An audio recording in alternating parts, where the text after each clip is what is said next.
Okay, so for problem or for question number 5, tinatanong sa atin is actually walang tanong yung yung book, no? Pero I assume ang tinatanong dito is how much is the consideration, how much is the goodwill. So yun na lang yung inassume ko. So ang amount transferred is 800,000, no? Pero may mga ilang adjustment tayo kasi merong mga items sa loob ng 800,000 na hindi siya kasama dun sa consideration transferred for the business combination. The first item, yung 30,000, yung reimbursement for appraisal fees, no? So, hindi po 'yan kasama ah sa consideration transferred to the business combination. So, ayon po sa standard, dapat po 'yan ay ine-expense. So, yung po, no? So, alisin mo siya dun sa loob ng 800.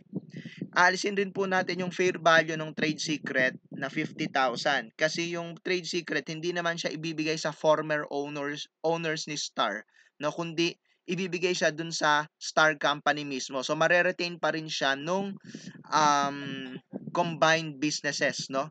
Eh di ba, essentially and the economic substance of it is iisang entity lang naman sila, no?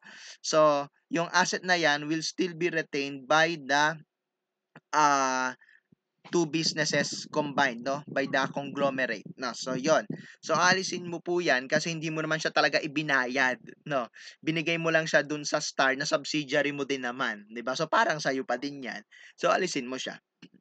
So that means after deducting the two items, the consideration transferred for the business combination is 720,000.